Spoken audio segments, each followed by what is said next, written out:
김성환의 시사야.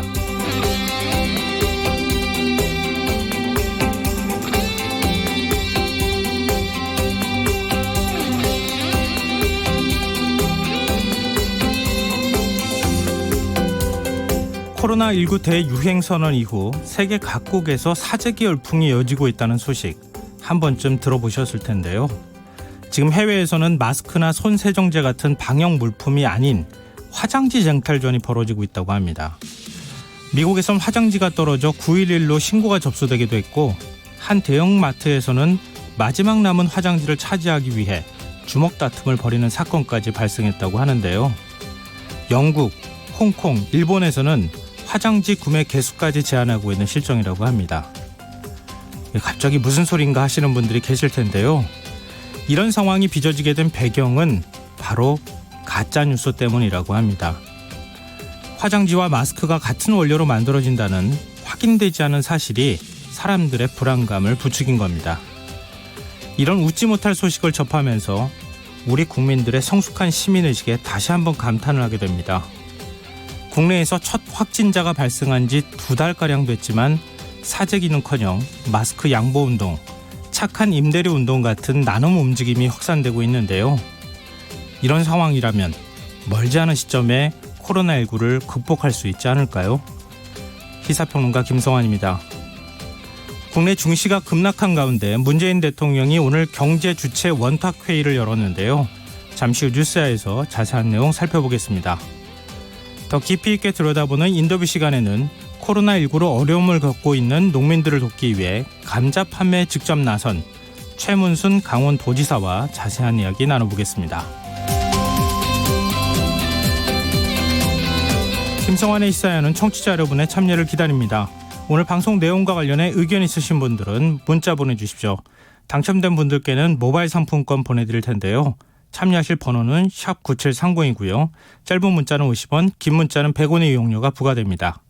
콩 게시판을 통해서도 무료로 참여하실 수 있고요. KBS 일라디오 유튜브 채널을 통해서도 실시간으로 시청, 참여하실 수 있습니다. KBS 일라디오 김성환의 시사야. 그럼 지금 시작하겠습니다.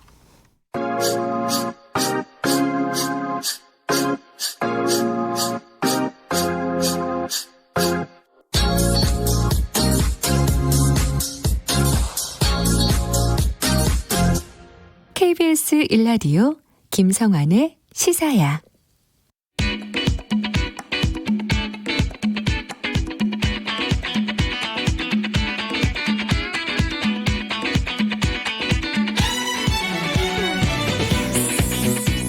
오늘 놓쳤던 뉴스 꼼꼼히 정리해드리는 뉴스야 시간입니다.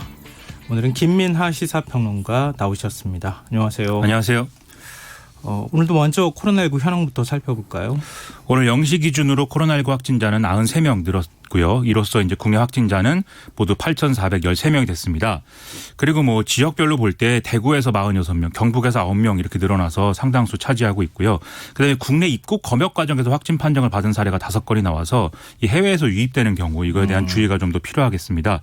그리고 이제 오늘 0시 기준으로 발표한 사망자 수는 84명인데 근데 오늘 대구에서 7명의 추가 사망자가 발생한 것으로 지금 알려졌기 때문에 누적 사망자는 모두 91명이다 이렇게 봐야 되겠고요. 완치 판정을 받고 격리 해제된 환자 수는 139명 늘어서 1,540명으로 추산이 되고 있습니다. 근데 대구 지역에서 폐렴 증상으로 입원 치료를 받아온 17세 소년이 숨지는 안타까운 소식이 전해졌는데 지금 사망 원인을 둘러싸고 여러 추측이 나오고 있거든요. 아직까지 정확한 사망 원인은 나오지 않은 거죠? 그렇습니다. 이 학생은 지금 오늘 오전에 이제 사망을 했는데 지난 10일 날 밖에서 이제 30분가량 비를 맞고 나서 이틀 뒤 발열 증상이 나타났다 이렇게 알려졌습니다. 그래서 이날 이제 경북 경산의 중앙병원 선별진료소를 찾았지만 시간이 늦어서 검사가 진행이 안 됐고 그 다음 날 이제 검체 검사를 받았는데 이 엑스레이 검사를 해보니까 이제 폐렴 징후여서 곧바로 이제 영남대병원으로 옮겨졌다는 거거든요. 그래서 이 검사는 이제 계속 진행 중인데 생전에 실시한 6차례 진단 검사에서는 확진자는 다 음성이 나오긴 했지만 네. 마지막 7번째 검사에서 일반 확진자와는 다른 어떤 뭐 유전자 발현 부위 이게 발견이 돼서 현재까지는 이 확진이 이제 미결정이다 이렇게 얘기를 하고 있습니다. 그래서 이 소위 말하는 이제 유전자 증폭 검사를 했을 텐데 이게 확진이 되는 기준이 있거든요. 근데 네. 그 기준선에는 도달하지 못했지만 아마 일부 이상한 게 있다 이렇게 판단을 한 것으로 보이고요. 그래서 지금 이 검사 결과를 해석을 해야 될 것이고 그래서 좀 더 이게 과연 이제 양성 판정이 되는 것인지는 지켜봐야 될 것 같습니다. 뭐 소변에서 양성 확인이 됐다. 뭐 그래서 확진 여부를 검사 중이다. 뭐 여러 얘기가 나오고는 있지만 아직까지 최종적인 결론이 나온 것은 아니기 때문에 그렇죠. 좀 조심스럽게 접근할 필요는 있는데요. 근데 조금 걱정스럽다고 느끼는 부분은 청소년이나 젊은 층의 경우에는 코로나19에 감염이 돼도 괜찮다.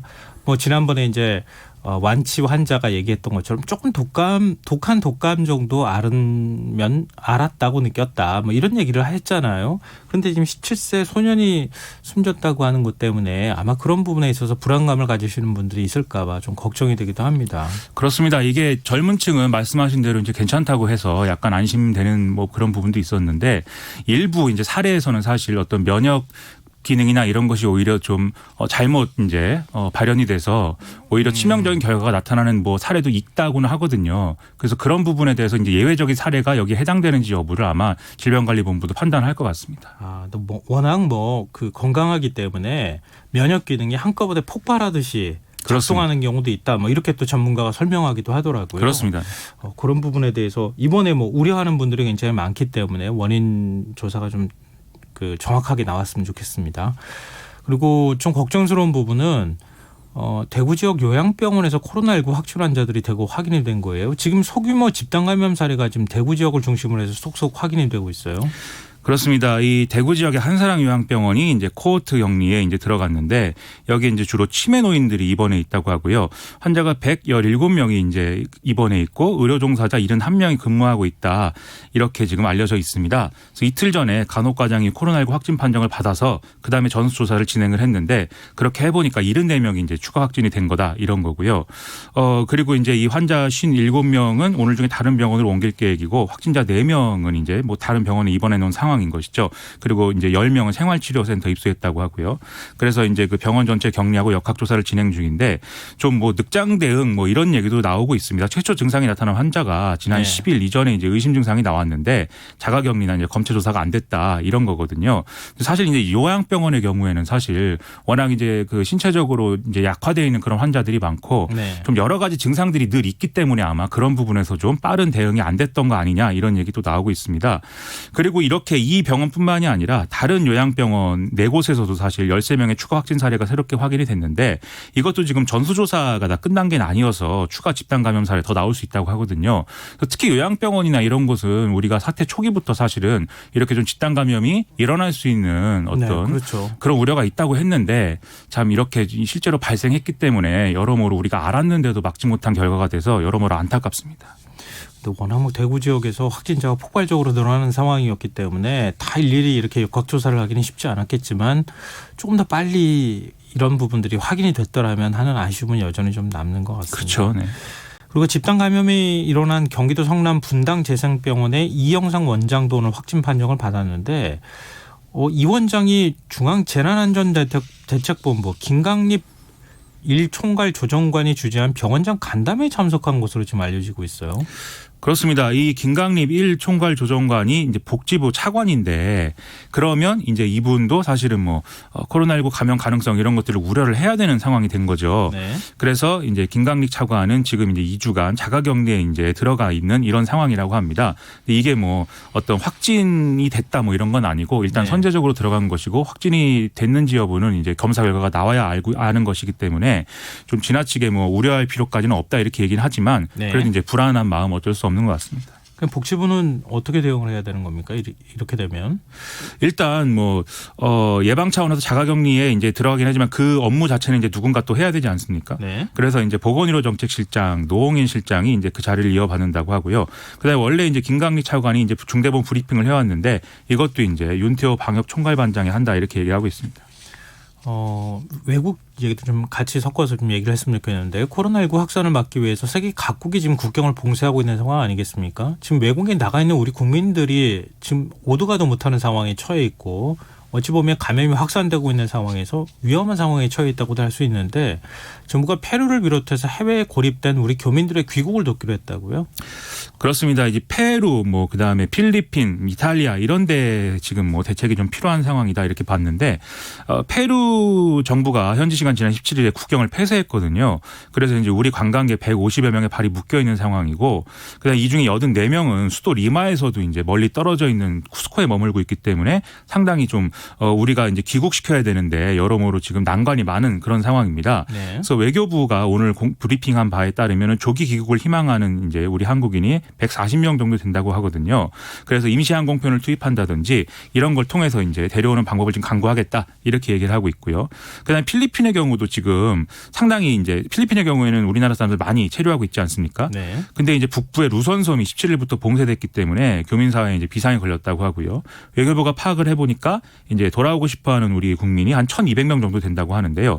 일단 필리핀의 경우에는 기존 항공편을 증편하거나 이런 걸 통해서 귀국시키고 아직 임시 항공편을 투입하는 그런 것은 검토하지 않고 있다라고 얘기를 하고 있습니다. 그리고 이탈리아의 경우도 지금 현지 교민회를 중심으로 해서 직접 항공편 마련을 추진하고 있다고 하는데요. 현지에서 확인을 해볼 때 귀국행 항공편 탑승하는 희망하는 교민은 350명 정도다 이렇게 파악이 됐다고 합니다. 그리고 호주의 경우도 자국민의 출국을 전면 금지한 상태인데 여기도 이제 좀 우리 국민이 출국하고자 할 때는 어떻게 해야 되는지 우리 외교부가 이제 파악을 해본다라고 얘기하고 있습니다. 그러면은 지난번에 우한 교민들 귀국했을 때처럼 정부 연수원이나 이런 것들을 활용해서 2주간 자가격리한 뒤에 증상이 없으면은 집이나 아니면 이런 곳으로 돌아갈 수 있도록 하겠다. 이렇게 아마 지난번이 전례가 있기 때문에 그런 방식을 선택할 가능성이 있기는 한데 지난번에도 의사소통이 좀 안 돼가지고 지역 주민들이 반발하는 일도 있었잖아요. 그렇죠. 네. 이번에는 그런 일들이 없도록 미리 사전에 충분한 준비를 좀 해야 되지 않을까 싶습니다. 그리고 주한미국 대사관이 내일부터 비자 업무를 중단한다 이렇게 밝혀서 아마 놀란 분들이 있을 것 같은데 이게 어떤 내용입니까? 이 주한미국 대사관이 말씀하신 대로 내일부터 이민, 비이민 비자 발급을 위한 정규 인터뷰 일정 취소한다 이렇게 밝혔는데요. 이게 이제 지금 미 국무부가 이제 정해놓은 여행 경보 기준 2, 3, 4단계 경보 발령 국가에서 정규 비자 업무를 중단한다는 내용이거든요. 네. 그래서 비자 면제 프로그램에는 영향을 미치지 않는 것이고 또 미국 시민을 대상으로 한 서비스는 정상 운영된다 이런 내용입니다. 그리고 시급한 용무가 있는 경우에는 긴급 비자 인터뷰를 이제 활용을 해라 이렇게 얘기를 하고 있는 그런 상황입니다. 근데 보통의 경우에는 미국 입국할 때 우린 지금 무비자 입국이 가능한 상황이잖아요. 그렇죠. 그 부분에 대한 변화는 있습니까? 무비자 입국은 그냥 둔다는 거거든요, 지금. 네. 그래서 말씀하신 대로 이제 90일 이내에 관광 상용 목적에 방문할 때 이제 무비자로 이제 하는 것이기 때문에 사실은 우리나라 사람들이 미국에 들어가는 것을 막으려는 목적이라면 네. 이 무비자 입국을 사실 막는 게 가장 효율적인데 그렇죠. 이렇게 비자 업무 정규 인터뷰 일정을 중단한 것은 그래서 한국인이 미국에 들어오는 걸 막기 위한 목적은 아닌 것 같다. 이렇게 좀 분석을 하고 있습니다. 네. 그래서 이게 코로나19의 어떤 감염을 우려하고 있는 거죠. 대사관 직원들의 감염을 우려해서 좀 접촉을 최소화하려는 그런 어떤 좀 조치의 일환이 아니냐 이런 얘기입니다. 그리고 세계보건기구 WHO가 코로나19 의심 증세가 있는 환자들에게 이부프로펜이 아니라 타이레놀을 선택하라 이런 공고를 내놨어요. 예, 우리 이제 해열 진통 소염제가 보통 이부프로펜 아니면은 이 파라세타몰 이제 이게 아세트아미노펜이라고도 불리는데요. 네. 이렇게 크게 두 가지가 있는데 이제 특정 상표를 얘기하면 이부프로펜은 어린이 브루펜 시럽, 브루펜정 이런 이름으로 이제 팔리고 있는 이런 약입니다. 그리고 이제 이부프로펜이 말씀하신 타이레놀 이런 건데 네. WHO가 이제 얘기를 하기를 이부프로펜을 우리가 복용했을 때 사실은 염증이나 이런 거를 줄이는 과정에서 염증이라는 게 일종의 면역 반응 아니겠습니까? 네, 그렇죠. 그래서 면역 반응 자체가 이제 줄어드는 그런 우려가 있기 때문에 그러면 코로나19에 더 잘 감염될 수 있다 이렇게 봐서 이부프로펜은 이제 쓰지 마라 이렇게 이제 권고를 하고 있다는 것이죠. 네. 그래서 이 이부프로펜이 아닌 아세트아미노펜인 타이레놀을 선택하는 것이 좋다 이렇게 지금 얘기를 하고 있는 상황입니다. 네, 참고하시면 좋겠습니다.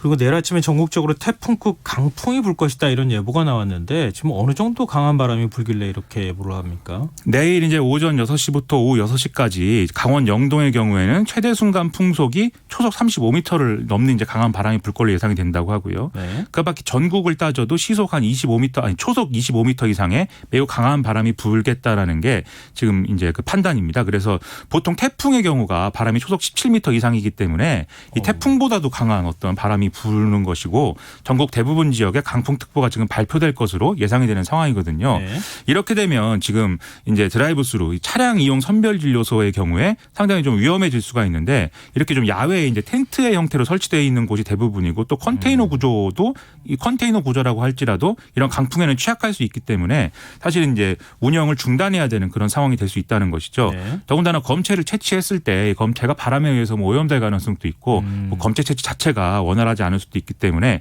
여러모로 어려움이 있어서 일부 실제로 이제 그 차량용 선별 진료소들은 이제 이 운영이 중단된다 이렇게 얘기가 나오고 있습니다. 그래서 서울시, 뭐 구미시, 부산 일부 이런 데서는 지금 운영이 중단되는 것으로 알려져 있기 때문에 이용이 예정된 분들은 좀 사전에 확인을 해야 될 필요가 있겠습니다. 네.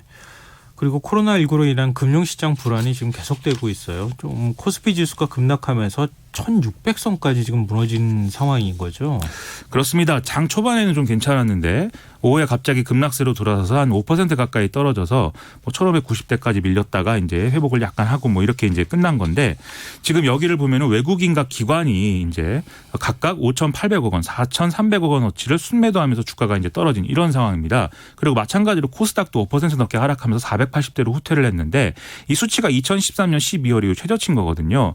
우리나라뿐만이 아니고 중국과 일본 등의 아시아 증시도 오후 들어서 줄줄이 이제 동반 하락하는 이런 모양새를 보였습니다.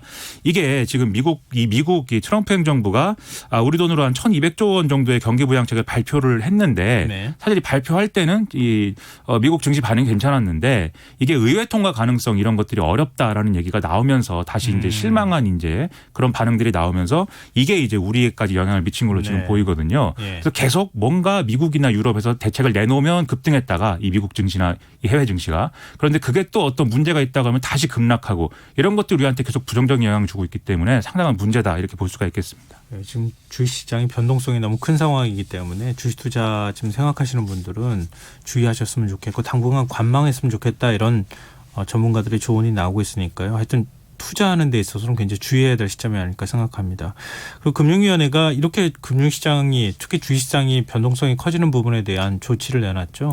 그렇습니다. 지금 이렇게 계속 주식 주가가 하락하고 이러면 가장 많이 우려하시는 부분이 이제 공매도에 관한 부분을 제일 많이 우려하거든요. 네. 이 공매도는 지난번에 6개월 한시적 금지시켜놨기 때문에 네. 사실 좀 우려가 많이 해소된 상황인데 여기에 이제 예외가 있습니다. 네. 이 시장 조성자라는 게 있는데 이 시장 조성자라는 건 거래소하고 계약을 맺고 이 특정 주식에 대해서 이게 거래량이 이제 부족한 이런 주식들에게 매수 주문을 계속 의무적으로 내서 거래량을 늘리고 그다음에 매도가랑 매수가의 어떤 그 차이를 줄여주는 역할을 하는 이런 존재거든요. 네. 근데 이런 경우에는 계속 의무적으로 주문을 내야 되기 때문에 이 시장 조성자가 위험을 감수해야 됩니다. 그래서 위험 회피를 할 수 있게 해야 되기 때문에 공매도가 여기는 지금 허용이 되어 있습니다. 근데 이제 시민단체나 이런 데서는 이게 이제 기관에 대한 특혜고 오히려 공매도를 악용하는데 이 제도를 활용하고 있다 이렇게 주장을 하고 있거든요. 네. 그래서 금융위원회는 지금 말씀드렸다시피 시장 조성자가 지금 의무적으로 하게 되어 있는 매수 주문, 매도 주문 이런 것들의 의무를 좀 규제를 완화해서 상대적으로 공매도를 안 해도 되게 만드는 이런 조치를 오늘 내놓은 그런 상황입니다. 네. 그리고 이런 가운데 문재인 대통령이 오늘 경제 주체 원탁회의를 열었는데 지금 경제계하고 노동계가 다 같이 참석을 했어요. 이거 굉장히 이례적인 모습 아닙니까? 그렇죠. 지금 뭐 워낙 경제적으로 어렵기 때문에 다 가서 사실은 의견을 좀 모아야 되는 그런 상황인 것이 분명합니다. 그래서 문재인 대통령도 모두 발언해서 지금 전 세계가 겪는 문제고 경제 위기가 장기화될 가능성이 크다. 지금 또 심각하게 문제인 것이 사실은 수요와 공급 양쪽이 다 문제고 또 실물과 금융 또 양쪽이 다 문제고 이런 상황이기 때문에 모두가 이제 지금 마음을 모아야 된다 이렇게 강조를 했고요. 네. 그리고 정부는 지금 내수 소비 진작책을 담은 20조 원 규모의 민생경제 종합대책을 내놨고 여기다 11조 7천억 규모 추가 경정을 이제 예산을 편성을 했지만 지금 그것으로도 사실은 잘 극복하고 해결하기가 좀 어렵다라는 마음에서 좀 지혜를 모으자 이렇게 얘기를 했습니다. 그러면서 연대와 협력의 힘 이런 것들이 필요하고 그런 것들을 믿는다 이렇게 강조를 하면서 좀 우리가 좀 스스로 좀 방역 주체가 돼서 힘을 모으자 이렇게 강조를 했는데요. 더군다나 지금 필요한 게 여러모로 좀 대책을 내놓긴 했지만 빠르게 집행되는 거 아니겠습니까? 네. 그런 점에서 문재인 대통령이 속도라는 얘기를 계속 반복하면서 좀 속도감 있게 대책을 처리하겠다 이런 얘기를 많이 이제 해놓은 그런 상황입니다. 네, 회의 그 명칭이 경제주체 원탁회의 이렇게 이름 붙인 것도 여기에도 또 의미가 있는 것 같아요. 원탁회의라고 하면은 헤드 테이블이라고 우리 얘기하는 그런 자리가 없이 모두 그렇죠. 다 공평하게 서로 간의 얘기들을 자유롭게 주고받는다는 얘기 아니겠습니까? 그렇습니다. 그러면 노동계하고 경영계 인사들은 어떤 얘기를 했습니까? 아무래도 서로 뭐 입장이 다르기 때문에 네. 강조하는 부분이 좀 달랐는데요. 일단 뭐 박영만 대한상공회의소 회장의 경우에는 지금 이제 자금 경색이나 이런 것에 이제 문제가 생긴 기업들이 굉장히 많기 때문에 이런 부분들에 대한 어떤 대책이 필요하다라고 강조를 했습니다. 그리고 송경식 한국경영자총협회 회장은 지자체 일부에서 이제 이 재난기본소득 이런 거를 주장하는 거에 대해서 네. 그것보다는 경제 주체의 소비를 유발시키는 어떤 방법들이 필요하다 이렇게 좀 반론을 펴는 이런 모습 보였고요. 그래서 이제 경영난에 처한 기업에 대해서 금융기관의 대출을 완화해 준다든지 또 네. 규제 해제를 하고 특별 근로 시간을 확대를 하고 특별 연장 근로제를 보완 입법을 하고 뭐 국민연금이나 4대 보험료 납부 유예 이런 것들을 해서 어떤 기업에 좀 혜택을 줘야 된다. 그리고 상징적으로 법인세 인하도 해달라 이렇게 이제 얘기를 했습니다. 네. 반면 이제 민주노총 김명한 민주노총 위원장의 경우에는 지금 생계비 지원이 절실히 요구되는 대상이 지금 뭐 셧다운 상태의 노동자이다라고 얘기를 해서 지금 재벌과 대기업에 어쨌든 지금 부가 집중되어 있는 상황이기 때문에 고통을 분담하기 위한 사회적 책임을 다해야 된다라면서 기업의 책임을 좀 강조하는 그런 모습이었습니다. 네. 그리고 김동명 한국노총 위원장도 그동안 이제 사회적 약자가 더 약한 사람을 밀어내는 식으로 위기를 극복하는 모습이 됐는데 뭔가 이제 사회 공동체가 사회적 약자들을 방치하지 않는 모습을 보여서 신뢰를 회복하자 그러면서 정부의 적극적인 역할을 당부하는 그런 모습이었습니다. 서로 간에 얘기가 각자 좀 이렇게 흩어진 것 같은 느낌을 받게 되는데요. 이럴 때일수록 지금 어려운 때 아니겠습니까? 그렇죠. 경제계 뭐 경영계 주장만 하기 어려운 상황이고 노동계는 노동계 주장만 하기도 어려운 상황이니까 정말 연대의 힘이 이 시점에서는 정말 필요하지 않을까 그런 생각이 듭니다. 그리고 지금 뭐 그 방금 전에 송경식 회장 얘기도 하셨지만 이 기본소득 뭐 논란이 계속 있지 않습니까? 그런데 서울시가 코로나19로 생계에 어려움을 겪고 있는 시민들에게 긴급 생활비를 지원하겠다 이렇게 밝혔어요. 그렇습니다. 서울시가 오늘 중위소득 100% 이하의 가구, 그래서 117만 7천 가구인데 가구원 수별로 이 뭐 1인 가구부터 4인 가구까지 30만 원에서 50만 원까지 지역사랑 상품권 또는 선불카드를 지급하기로 했다 이렇게 밝혔습니다. 그래서 말씀드린 이 지원 대상 이 가구 가운데 저소득층 근로자, 영세자영업자, 그다음에 뭐 아르바이트라든지 프리랜서, 건설, 일일 근로자 이런 사람들이 포함된 이제 가구에 대해서 지원을 한다는 건데요. 네. 다만 이번 추경 예산안에 이제 정부 지원을 받는 저소득층 한시생활 지원 사업 대상자라든지 이런 분들의 이제 73만 가구는 이 지원에서 제외한다 이렇게 얘기를 하고 있습니다. 네. 그래서 이거는 이달 30일부터 각 동 주민센터에 가서 이제 신청을 하면 되는데요. 그래서 이제 주민센터에서 신청자 소득을 조회를 해서 대상자로 결정이 되면 3, 4일 내로 이제 지급 여부를 결정을 하고 뭐 이렇게 지급을 한다 이런 내용입니다. 그럼 이거는 본인 스스로 가가지고 지원을 해야 되는 거네요. 그렇죠. 미리 선정을 해서 통보를 하는 게 아니고요. 그렇습니다. 네. 이거 좀 알아두셔야겠습니다. 청취자 여러분들 가운데에서도 중위소득 100% 이하 가구, 이제 서울 시민의 경우에는 이 절차를 어떻게 밟으면 좋을지 지금 이제 주민센터를 가서 신청을 해야 된다고 말씀하셨잖아요. 그렇습니다. 이달 30일부터 가능하다. 참고하셨으면 좋겠습니다. 그리고 정부가 코로나19 확산을 막기 위해서 분양가 상한제 유예 기간을 3개월 더 연장하기로 했어요. 이 민간 택지 분양가 상한제가 사실은 지난해 10월 달에 이제 시행 방침이 발표가 됐는데 이미 관리 처분 계획 인가를 받은 정비 사업에 대해서 시행을 6개월간 유예해 주기로 했었거든요. 네. 그럼 4월 28일까지입니다. 이 4월 28일까지 이걸 받아야 되는데 그러려면은 이제 입주자 모집 공고나 이런 거를 마치기 위해서 이 조합원들이 총회를 거쳐야 되는 것이죠. 그렇죠. 그런데 지금 같은 상황에 이렇게 총회를 했을 경우에 여러 사람이 모이고 이러면 코로나19 감염 가능성이 확대되지 않습니까? 네. 그래서 그런 부분들은 이제 우려가 있으니 이것을 3개월 더 연장을 해서 7월 28일까지로 이제 늘려놓은 그런 상황이죠. 그래서 그 전에 관리처분 인가를 받으면 이제 분양가 상한제 이제 적용 대상이 아니게 되기 때문에 네. 좀 이 어떤 여유를 좀 줬다 이렇게 볼 수가 있겠습니다. 네. 지금 여러분께서는 KBS 1라디오 김성환의 시사야와 함께하고 계십니다. 계속해서 뉴스야 이어가겠습니다. 좀 정치권 얘기도 좀 해보죠. 민주당이 참여하기로 한 비례연합정당의 명칭이 더불어시민당으로 정해졌어요. 기존에 참여하기로 했던 당하고는 또 다른 당인 거죠. 그렇습니다. 이름이 너무 많아서 사실 네, 설명할 헷갈리긴 때 해요. 네, 막 헷갈리게 되는데 뭐 기존에 얘기했던 이 세력이 정치개혁 시민연합 예. 뭐 그런 이름인데 이분들하고 이제 협상을 하다가 네. 잘 안 된 모양인지 시민을 위하여라는 또 다른 이제 플랫폼 세력하고 이제 협상을 하기로 했었죠. 네. 그런데 이분들이 이제 발표를 했는데 소수 정당 4곳 과 함께 이제 그 이름을 정했다. 그 이름은 더불어시민당이다. 이렇게 확정을 했다고 발표를 했습니다. 네. 그래서 지금 당선이 확실한 이제 비례대표를 이제 기존의 여론조사나 이런 걸로 세임을 해보면 한 16개에서 17개 정도가 당선 가능한 의석수다. 이렇게 지금 보여지는 거거든요. 네. 그럼 이제 더불어민주당이 그동안 공언했던 바와 같이 후순위 7개는 이제 더불어민주당에게 주는 걸로 하고 나머지 10개에 대해서 지금 말씀드린 4개 정당에 하나씩 그리고 나머지 이제 의석에 대해서는 이 말씀드린 더불어 시민당이 자체적으로 시민단체 추천을 받아서 이제 네. 추천하는 방식 이런 걸 통해서 지금 공천을 하겠다 이렇게 얘기를 하고 있습니다. 근데 이게 지금 어떻게 방향이 가는 건지 아마 헷갈리시는 분들이 굉장히 많을 것 같은데 지금 시민을 위하여라고 하는 새로운 정당하고 손을 잡겠다. 그렇죠. 예, 그런 거잖아요. 근데 그렇게 손을 잡기로 한 당들은 기본소득당, 시대전환, 가자환경당, 가자평화인권당 이런 당들이라는 거고요. 그렇습니다. 근데 지금 원래는 녹색당, 미래당, 그리고 민중당 이런 것들하고 얘기했던 거 아닙니까? 일단 정확히 얘기하면은 이 정치개혁연합의 참여 네. 대상이 이제 된 당들이죠. 지금 말씀하신 네. 당들이. 그런데 이제 어제 이제 윤호중 사무총장 등등이 이제 더불어민주당 사무총장 등등이 얘기를 한 게 이제 논란이 되지 않았습니까? 네. 녹색당의 경우에는 이제 뭐 비례대표 후보 중에 성소수자가 있다. 이 네. 부분은 이제 얘기를 했고 민중당의 경우에는 통합진보당의 후신이다. 그래서 이제 이념 논란 이런 게 있을 수 있다. 이런 얘기가 나와서 근데 그런 것들을 컨트롤할 수가 있어야 되는데 더불어민주당 입장에서는요. 네. 근데 지금 정치개혁연합을 통해서 이제는 그걸 컨트롤하기가 어렵다라고 판단을 하는 것 같습니다. 그래서 좀 더 그런 논란으로부터 자유로울 수 있는 시민을 위하여 이쪽을 선택을 해서 지금 비례연합정당 논의를 하기로 가닥을 잡았고 실제로 이제 추진을 하고 있는 거죠. 그러면은 지금 녹색당이나 이런 것들하고는 뭐 문을 닫았다 이런 표현까지 쓰고 있던데 더 참여할 여지는 없는 거고요. 이제 지금 더불어 시민당의 공식 입장은 네. 뭐 이제 관계자들은 뭐 문을 사실상 닫았다라고 표현을 하긴 했지만 네. 공식 입장은 뭐 문을 열어놓은 거거든요.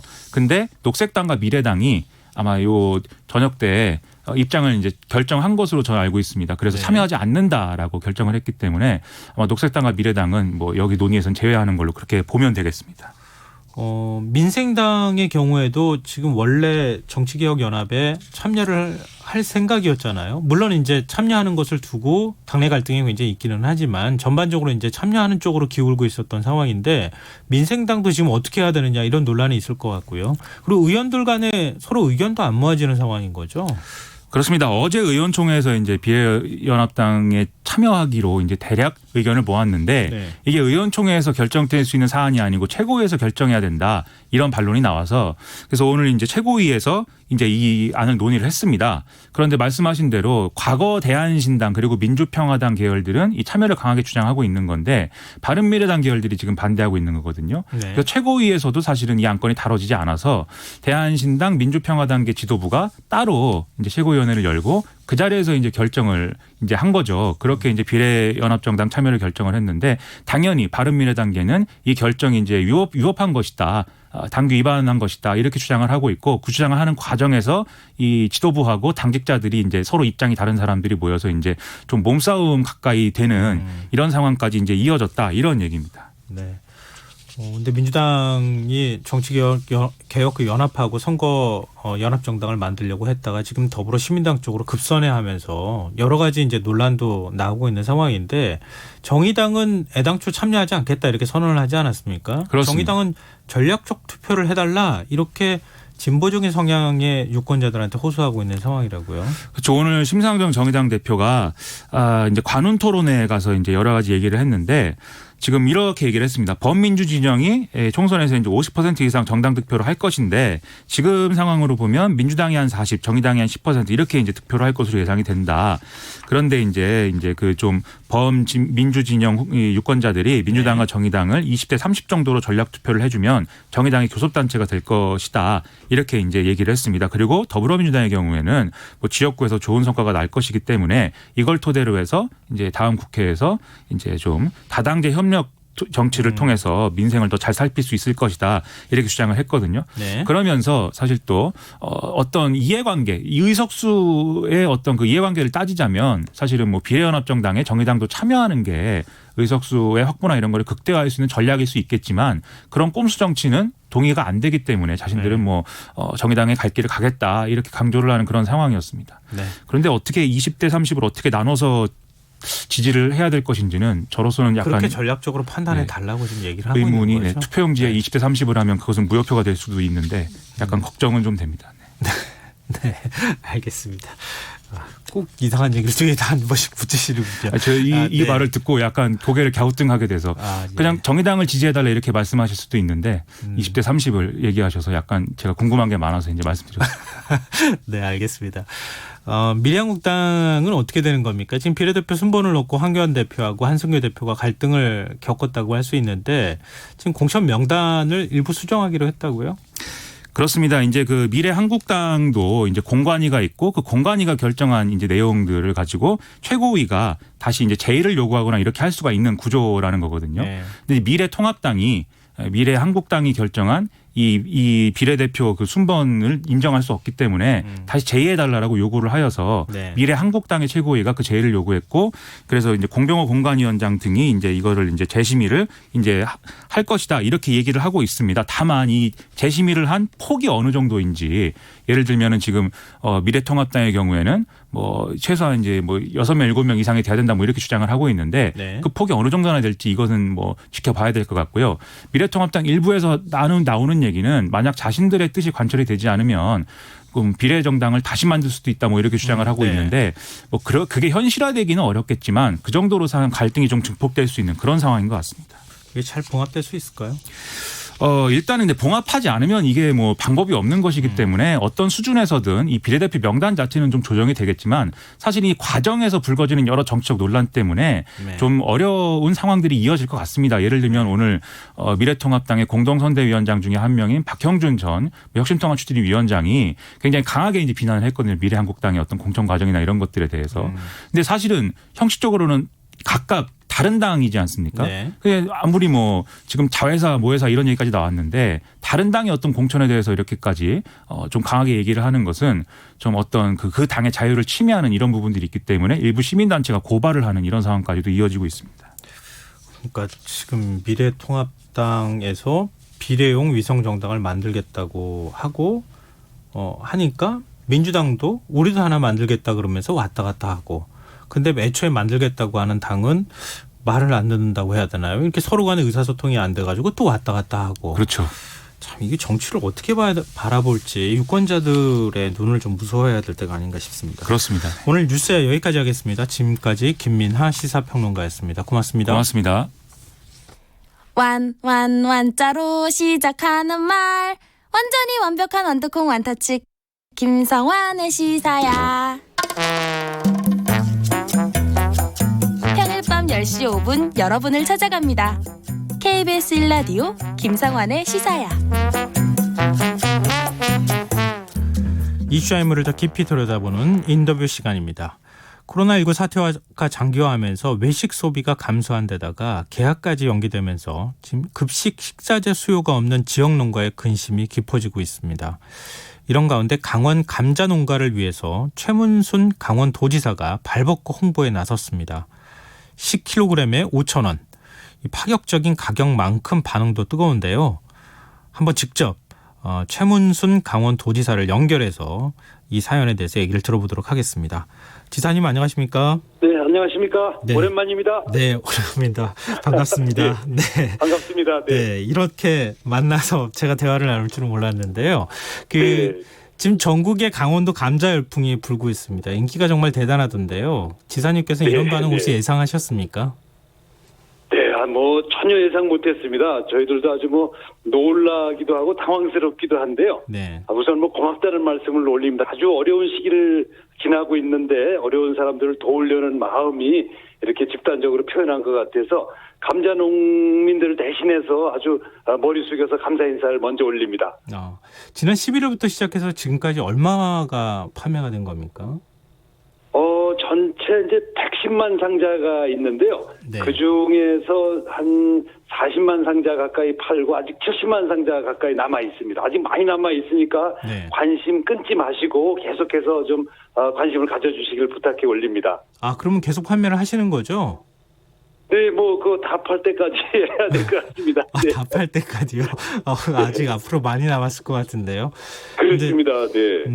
제가 앞서 잠깐 감자 파는 도지사 이렇게 설명을 드렸는데요. 최근 네, 지사님이 SNS 계정 이름을 감자 파는 도지사로 변경하셨더라고요. 네, 네, 그렇습니다. 네. 근데 어떻게 이렇게 감자를 팔아야 되겠다 이렇게 생각을 하셨습니까?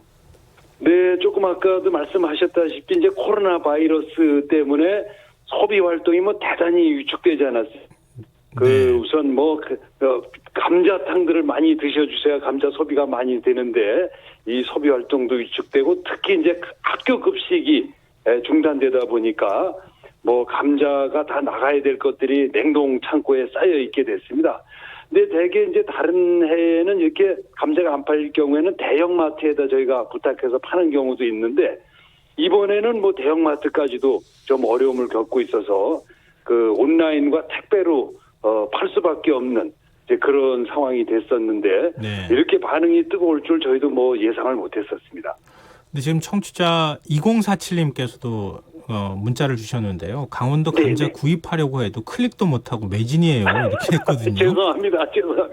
저희들이 이제 하루에 오늘은 이제 10,000박스 하루에 이렇게 이제 그거를 선별하고 포장하고 그렇게 해야 되는데 네. 하루에 10,000박스 정도밖에 못 하고 있습니다. 근데 이게 10,000박스를 갖다 매일 오전 10시에 이제 문을 열기 시작하는데 뭐 한 2, 3분이면 끝나버립니다. 워낙 그렇게 사시려고 이렇게 격려를 해주시려는 분들이 많아서 예. 그러다 보니까 이렇게 송구한 일이 벌어져서 아주 죄송스럽다는 말씀을 올립니다. 네. 아니 지금 저희 청취자분들이 막 문자를 막 주고 계세요. 강흥천님, 김한수님, 지금 4936님, 오창선님 해서요. 지금 네, 네, 감자 네. 사고 싶은데 못 사고 있다고 얘기를 하고 있거든요. 이거 어떻게 살 수 있게 해주시면 안 될까요? 네. 하여튼 죄송합니다. 이게 매일 10,000박스씩 하다 보니까 그것도 우리가 10,000박스를 만드는 것도 시골에서 좀 쉽지가 않아서 네. 우리 공무원들이 나가서 매일 한 200명씩 이렇게 나가서 그걸 포장하고 있습니다. 좀 이렇게 안타깝더라도 그런데 아직도 한 70만 상자 남아 있으니까 네. 좀 이렇게 인내심을 가지고 관심 끊지 말고 이렇게 함께 해주시길 부탁해 올리겠습니다. 다시 한번 죄송스럽다는 말씀을 올립니다. 그러면은요, 지금 구입하고 싶으신 분들, 지금 처음 하시는 분들도 있을 수 있거든요. 네. 어디에서 구매를 할 수 있습니까? 네이버에 이제 들어가시면 검색창에 진품센터라고 쓰시면 됩니다. 이게 우리 강원도의 판매 네트워크인데요. 네. 진품센터에 들어가시면 거기서 이제 입력하시면 전화번호하고 입력해드리면 저희가 전화 드려서 배달을 해드리고 있습니다. 네. 쳐주시면 되겠습니다. 진품센터요. 네. 네. 그리고 좀 걱정되는 부분이 있습니다. 네. 가격이 10kg에 5,000원이라고 하거든요. 그렇습니다. 이게 남는 게 있습니까? 농가 입장에서? 네, 근데 이게 이제 저희들이 4월 말이 되면 이게 싹이 나고 그래서 더 이상 팔질 못하게 됩니다. 네. 그러면 농가의 입장에서 보면 이제 이걸 지금 냉동 창고에 보관해 있는데 저장 비용도 많이 들고 또 이걸 폐기 처분하려면 이거 폐기 처분하는데도 돈을 내고 처분해야 됩니다. 한 트럭당 한 150만 원씩 이렇게 드려야 되는데 지금 조금 싸더라도 그걸 지금 파는 게 훨씬 이득입니다. 근데 지금 그리고 이제 우리 네. 이 10kg에 5,000원이면 지금 택배비도 안 네. 나오는 거 아닌가요? 그렇습니다. 이제 뭐 택배비는 그래서 우리 도에서 지원을 해드려서요. 우리 농민들이 너무 소득이 나지 않도록 하는, 소득이 그래도 어느 정도 발생할 수 있도록 그렇게 도에서 지원을 함께 하고 있습니다. 네. 지금 청취자 강흥천님께서 도지사님 열심히 일하시고 도민들 생각하시는 모습이 잘 드러나서 타 시도민으로서 흐뭇합니다. 이런 의견도 주셨는데요. 지금 고맙습니다. 네. 이렇게 감자를 파시는 도지사를 보는 감자 농가들 반응이 어떤지도 궁금하거든요. 감자 농가들은 뭐 저가 아니고 이렇게 이걸 감자를 사주시는 분들한테 아주 엄청나게 고마운 마음을 갖고 있습니다. 제가 이 자리를 빌어서 감사드린다는 말씀을 대신 전하고 전부 다 이게 어려운 시기이기 때문에 서로 이렇게 돕는 마음들을 내주신다는 것이 큰 격려가 되고 있다는 말씀을 올립니다. 네. 그리고 지금 코로나19 사태로 계약도 늦어지고 있는 상황이고 급식에다가 납품하는 그런 농가들도 굉장히 큰 타격을 받고 있다고 하는데요. 그렇습니다. 강원도의 경우에 지금 이제 감자 얘기만 했지만 이런 식자재들 납품하시는 농민들이 굉장히 많으셨을 것 같은데요. 어느 정도 손실이 그렇습니다. 있습니까? 지금 이제 당장 타격이 있는 것들이 이제 화훼 농가들, 꽃 생산하시는 농가들이 피해가 많습니다. 이제 졸업식 입학식이 딱 요때 있지 않습니까? 네. 그게 이제 졸업식 입학식을 못하니까 1년 중에 꽃을 가장 많이 소비하는 기간이 이때인데 이때 이제 화훼 농가들이 피해를 많이 보셨고요. 또 지금 말씀하신 대로 계약이 연장되다 보니까 식자재들 우유라든지 과일이라든지 축산물 두부 이런 것들은 엄청난 타격을 받아서 지금 저희들 이제 추산으로는 한 90% 이상 매출이 이분들 줄은 걸로 판단하고 있습니다. 그래서 이게 빨리 계약도 빨리 좀 이루어지고 작은 소비 활동, 가족 단위의 소비 활동, 연인끼리의 소비 활동 이런 것들은 지금 괜찮습니다. 그러니까 방역 이렇게 위생 수칙을 잘 지키시면서 작은 단위의 소비 활동을 좀 활발하게 해주셨으면 하는 그런 바람을 말씀드립니다. 네. 근데 강원도 같은 경우에는 관광객들이 많이 또 찾는 곳이기도 하지 않습니까? 근데 네, 이동이 그렇습니다. 줄면서 관광업계도 타격이 있을 것 같고 또 거기 관광업계하고 연결되는 식당이나 이런 소상공인들한테도 타격이 많을 것 같거든요.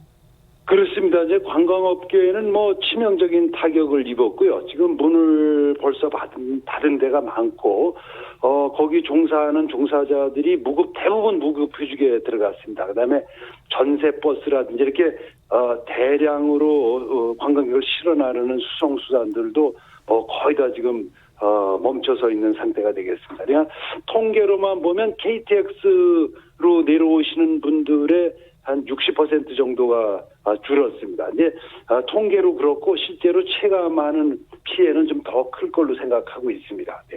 좀 걱정을 많이 하실 수밖에 없는 상황인데요. 그래서 강원도에서 1,600억 원대의 자금을 풀겠다 이런 대책을 지금 내놓은 것으로 알고 있는데 이게 어떤 대책인 것인지 상세한 내용을 좀 알려주십시오.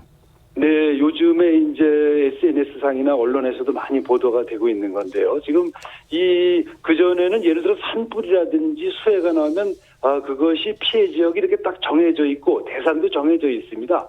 그래서 이제 법적 기준에 따라서 하면 되는데 이번에는 피해가 너무 광범위하고 또 아주 피해가 좀 장기간 계속되고 있어서 이렇게 폭넓게 이렇게 소비를 일으킬 수 있는 지원을 해드려야 되겠다고 해서 저희 도의회하고 해서 생활 지원금이라는 것을 만들어서 30만 명에 대해서 40만 원씩 우선 지급하는 걸 지금 진행하고 있습니다. 그럼 이게 지금 이 지원금이 재난 기본소득 개념하고 좀 연결이 된다고 볼 수 있나요? 네, 약간 비슷한 개념이긴 한데 그러나 엄밀하게 보면 조금 좀 다릅니다. 그러니까 기본소득이라는 것은 매년 지급하는 성격의 거여야 되는데 이번은 이제 일회성이어서 지금 기본소득이라고 하기는 조금 좀 부족한 점이 있고요. 기본소득에 대해서는 정부 차원 전체에서 우리 사회가 깊이 있는 논의를 해서 결정해야 되는 그런 사안이고 우선은 이건 좀 급하니까 생활지원금으로 우선 지출하자. 이렇게 우리가 조례를 임시로 만들어서 일회용 조례를 만들어서 일회용 긴급 예산을 편성한 그런 사례가 되겠습니다. 네. 그리고 강원도도 지금 코로나19 확진자가 있는 것으로 알고 있는데 어느 정도 확진자가 발생하고 있는 상황입니까? 저희는 이제 숫자는 많지 않아서 지금 30명 정도가 발생해 있고요. 최근에는 이렇게 집단적으로 발생하는 일은 없고 한두 명씩 드문드문 발생을 하고 있어서 저희들이 이제 빨리 이 사태를 끝장을 좀 내보자 이런 여러 가지 활동들을 하고 있습니다. 네. 그리고 강원도에서 코로나19 피해 극복을 위해서 오는 24일부터 일주일 동안 7일간 클린 강원 만들기 캠페인에 나선다고 하는데요. 네, 이 네. 어떤 캠페인인지 좀 설명을 부탁드립니다. 네, 조금 전에 말씀드린 대로 이 코로나 피해가 벌써 2달 넘게 진행되지 않았습니까? 네. 이거 피해가 워낙 광범위해서 이걸 빨리 끝내는 기간을 단축해보자 하는 시도를 해서 저희들이 이 코로나 바이러스를 이제 완전히 소탕하는 기간을 좀 잡아봤습니다. 그래서 강원도 전 지역에서 일주일 동안 24일부터 일주일 동안 공무원들 공공기관 종사자들 숙박 외식업 종사자들 모두 나와서 한 8,000명이 강원도 전역을 소독 방역 할 그럴 계획을 가지고 있습니다. 대대적인 소독을 해서 네. 빨리 코로나 바이러스를 이제 퇴치하는 그런 1차적인 이제 사업을 해볼 생각입니다. 지금 이제 계획하시는 것들이 잘 좀 됐으면 좋겠고요. 저희 청취자분들이 네. 갑자기 문자가 막 굉장히 많이 들어오고 있는데요. 고맙습니다. 고맙습니다. 7333 쓰시는 청취자분께서 최문순 지사님 발상의 전환 높이 평가합니다. 이런 의견 주셨고요. 네. K77865273 아이디 쓰시는 청취자분께서는 엄마가 기대 많이 하는데 감자 구경도 못하고 있어요. 죄송합니다. 계속 도전해 보겠습니다. 가까웠다면 네. 거들어주러 가고 싶다고 엄마가 많이 아쉬워하세요. 강원도 감자 파이팅 네. 해주셨고요. 네, 9588님께서는 지사님 할매들은 매번 실패합니다. 이런 의견 주셨습니다. 대책 만드셔야 될 것 같은데요. 네. 네. 네. 네. 앞으로 좀 제가 다시 한번 죄송하고 고맙다는 말씀을 올립니다. 네. 많은 분들한테 특히 강원 지역 분들한테 많은 도움이 될 수 있도록 지사님의 활발한 활동 부탁드리겠습니다. 네, 네. 그렇게 네. 열심히 하도록 하겠습니다. 네, 오늘 여기까지 다시 말씀 한번 감사드립니다. 네, 여기까지 말씀 듣겠습니다. 고맙습니다. 네, 고맙습니다. 네, 네. 고맙습니다. 지금까지 최문순 강원도지사와 함께했습니다. 오늘도 수고한 당신들의 이야기가 여기 있습니다. 김성환의 시사야.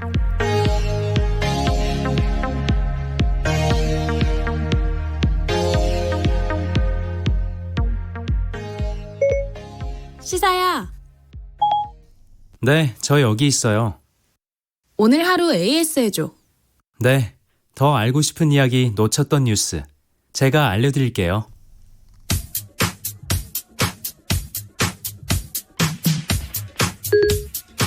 시사야 애프터 서비스를 시작합니다. 오늘 하루 KBS 1라디오에서 화제가 됐던 방송 내용 함께 들어보시죠. 돌봄 문제가 좀 심각해요. 지금 이제 긴급 돌봄 대책들을 정부에서 마련을 했는데 이거 신청을 많이 안 하고 실제로도 많이 이용을 안 한다고 많이들 들었습니다. 왜냐하면은 학교에 보내는 게 긴급 돌봄으로 학교를 보내는 게 좀 꺼림직해서 그런 거죠. 애들이 모여 있으니까. 근데 그러면 이제 학부모들이 직장 맞벌이 같은 경우에서는 돌봄 휴가 같은 걸 사용할 수 있어야 되는데 그건 또 현실적으로 어렵단 말이에요. 이게 어떤 좀 대책들이 좀 아이디어나 이런 것들이 교육부 차원에서 좀 논의가 되고 있습니까? 예, 저희 그 교육부는 또 저희 그 교육부 장관님은 사회부총리님 역할을 하고 계시고요. 말씀하신 것처럼 고용부라든지 기재부라든지 다른 중소기업부라든지 이렇게 그 다니시는 직장에서 안심하고 돌봄 휴가를 쓰실 수 있도록 저희들 그 여러 가지 그 방안에 대해서 촉구를 하고 또 논의를 하고 있고요. 예. 금방 말씀하신 학교에서 하고 있는 긴급 돌봄은 네. 충분히 안심하고 맡기실 수 있을 만큼 여러 가지 조치를 강구하겠다는 말씀을 드리겠습니다. 이를테면 아침에 아이들이 등교를 할 때 다 발열 체크를 하고 있고요. 물론 네. 의심 증상이 있으면 스스로 가정에서 아이들을 유치원이나 학교로 보내지 말으셔야 되겠고요. 네. 또 학교 내에서 또는 유치원 내에서 프로그램을 운영하면서 수시로 발열 체크를 합니다. 네. 그리고 여러 가지 방역 조치를 하고 있고요. 네. 또 중식이나 간식을 무료로 제공하고 있습니다. 물론 제일 좋은 것은 가정 내 돌봄이 되겠고요. 네. 가정에서 어려운 분들은 안심하고 학교나 유치원에 연락을 주시면 네. 충분하게 그 긴급 돌봄을 할 수 있다 이렇게 말씀드리겠습니다. 지금 가족 돌봄 휴가 신청하면은 그게 무급이잖아요. 회사에서. 그죠? 유급으로 각각 5일씩 부모가 다 계시면 아버지 쪽에서 5일, 그 어머니 쪽에서 5일 해가지고서 유급으로 지원을 받으실 수 있습니다. 아, 그래요? 5일씩은 네네. 유급입니까? 아. 네, 하루에 5만 원씩 50만 원까지 최고 유급휴가 지원을 그러니까 받을 수가 5만 원 있습니다. 지원금을 받을 수 있다 하루에. 네네. 학교가 스톱이 됐잖아요. 여러 가지가. 그러면서 이제 정규직은 사실 월급이 나오니까 큰 걱정은 없을 텐데 비정규직은 이제 월급을 못 받는 상황이 발생을 한단 말이에요. 이런 부분에 대한 대책은 있습니까? 예, 비정규직 소위 학교에 나오시는 분들을 이제 공무직이라고 그러는데요. 네. 상시적으로 근무하시는 분은 뭐 전혀 염려가 없고요. 예. 항상 그 월급을 받을 수가 있고요. 이제 방학에 안 나오시는 분들 이제 그 조리사라든지 일부 영양사라든지 뭐 몇몇 분들이 계십니다. 네. 그런데 교육청별로 이런 분들도 이번 주부터 출근을 이렇게 시키고 있고요. 네. 다음 주부터는 전 교육청이 다 그 출근을 하실 수 있도록 그렇게 조치를 했습니다. 즉 네. 다음 주부터는 정해진 월급을 받으실 수 있습니다. 전국 유치원 초중고 개학이 2주 더 연기된 4월 6일로 정해졌습니다. 코로나19 상황을 봐서 더 연기될 수도 있다고 하는데요. 오늘 애프터 서비스는 김경래 최강시사에서 교육부의 박백범 차관에게 개학 연기로 인해 파생될 상황들에 대한 대책을 질문한 내용입니다. 애프터 서비스를 들으면서 코로나19 사태가 우리 사회에 어떤 흔적을 남길까 하는 조금 엉뚱한 생각을 해봤습니다. 아마 경제를 비롯한 사회 각 분야에서 수없이 많은 변화가 나타나겠지요. 그렇지만 가장 도드라진 변화는 국가 간, 계층 간 경계가 더욱 뚜렷해지는 현상이 아닐까요? 인터넷 포털 사이트에서 돌봄 서비스라는 단어를 넣어봤습니다. 아이 긴급 돌봄 서비스가 나올 거라고 생각했는데 제 예상을 벗어난 기사들이 검색되더라고요.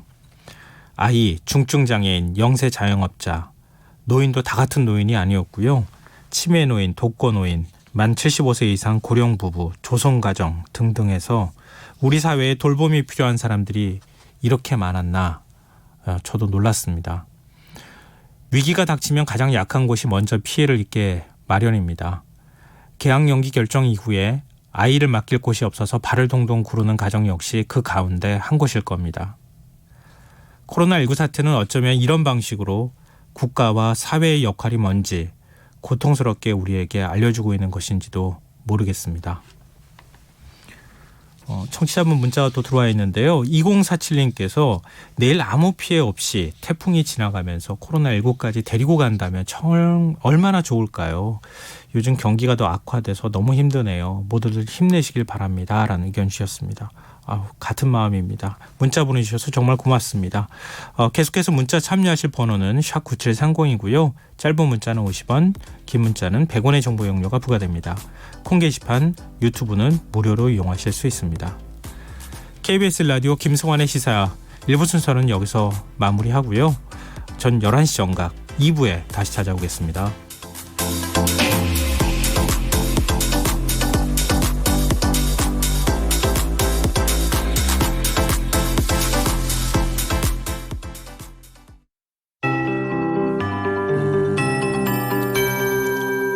KBS 58분 날씨. 내일 태풍급의 아주 강한 바람이 불겠습니다. 영동 지방은 모레 아침까지 순간 최대 풍속 초속 35m 이상, 그 밖에 전국은 내일 아침부터 오후까지 초속 25m 이상의 매우 강한 바람이 불겠습니다. 시설물 관리와 안전사고에 각별히 유의하시기 바랍니다. 내일 기압골의 영향을 받겠습니다. 전국이 대체로 흐린 가운데 아침부터 낮 사이에 서울과 경기도, 강원 영서, 충청도, 전북 내륙, 경북 서부 내륙 지방에서 5mm 안팎의 소낙성 비가 내리겠고 낮부터 맑아지겠습니다. 국지적으로 돌풍과 함께 천둥 번개가 치는 곳이 있겠습니다.